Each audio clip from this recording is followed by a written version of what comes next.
So I'm here today with Stephanie Schipper, who's a very popular speaker on the Vistage circuit. Stephanie is a member of the Vistage 200 Club, and she's also done training for the U.S. Army PSYOP division.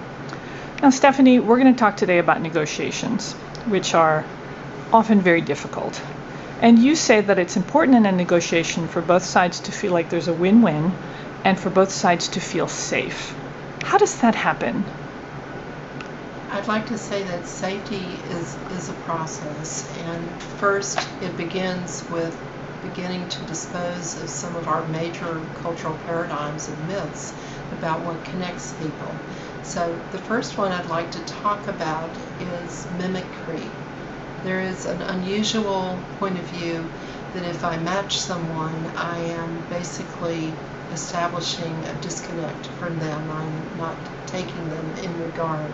And what I want you to know is that the most powerful way to form regard and integrity and a sense of safety is to match a person at a process level. That is their tonality, their physical move patterns, and also their emotional structure.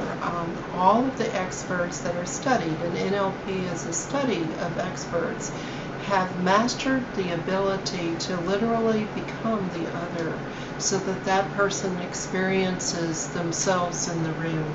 It's a result of contact. And there are two kinds of matching. In case you think that we are going to mimic someone, I want you to know that if a person crosses their arms, for instance, you can cross your fingers or your legs so that it is a parallel move, but not the same move sometimes, and that's perceived by the brain as a match. Now, Stephanie, you also talk about how it's important that you understand the learning style of the other person. It is. And you talk about the three types of learning styles. Maybe you can tell us a little bit about that. Delighted to tell you briefly. By the time a person is 8, they have what I call a natural structure for encoding information. There are 3 strategies through which a person can take in information and optimize it. One is visual, one is auditory, and one is kinesthetic or experiential learning. By the time a person is 8, they are strong in 2 and almost non-working in the 3rd or atrophied. So when a person is visual, for instance, they will utilize visual language. They will have a visual neurology that can be seen even if they never open their mouth, and they have a set of habits. So let me give you a quick sum. A visual person uses words like I see, I'd like to look at this, I have a perception and a need based on an overview. It's all picture words. And they have a visual neurology, which means that they look up to the right and left and very quickly, because it only takes a moment to look at a picture. And I'd like to show you an eye chart. Here is a set of natural visual moves.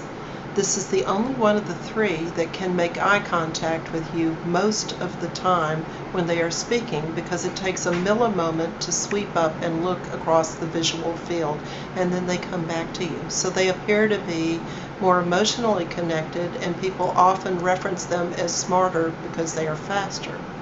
The truth is that they're only faster, they're not necessarily smarter. The second strategy that we mentioned is kinesthetic.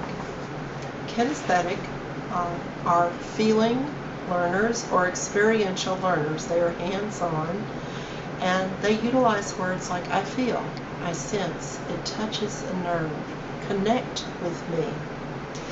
Their neurology is quite different. They look down to the right if they are right-handed and down to the left if they are left-handed. And I'd like to show you a kinesthetic access. If you will notice, here it is. If they are left-handed, that cave moves to the bottom. There is a third strategy, the auditory, and they use words like I hear you, tell me, talk to me, that sounds really good to me. And they have a neurology that is quite different. It is ear-focused. It is literally to the right and left of the ears, and the person's eyes sweep to the right, and sweep to the left while they are thinking and encoding. By the time a person is 8, they are strong in 2 of these strategies. Top mediators and negotiators, and I trained for the North Carolina bar, really love this because it takes the judgment out of no eye contact.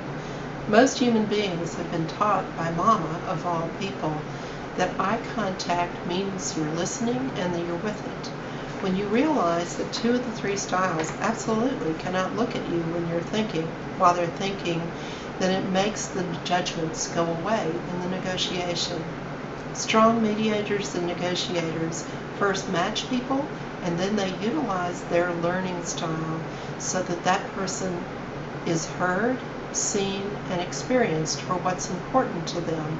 It also gives them an incredible way to connect with them and to create that sense of, hey, I understand you, which is the beginning of the negotiation when it's moving well.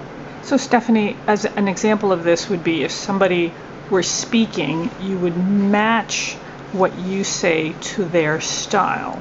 That's correct. So give me a quick example. So if someone says, I see what you're saying, they're telling me that they have a double strategy, and most people are strong in 2. They are visual and auditory.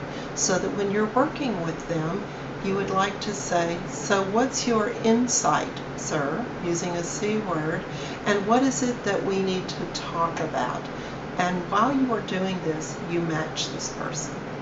Great. And why is this so effective?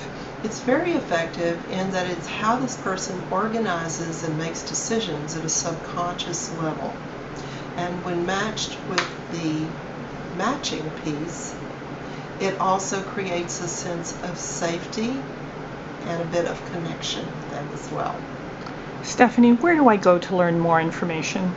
You can find me on the Vistage circuit at the Vistage website, Stephanie Shipper, and stephanieshipper.com. Great. Thank you so much.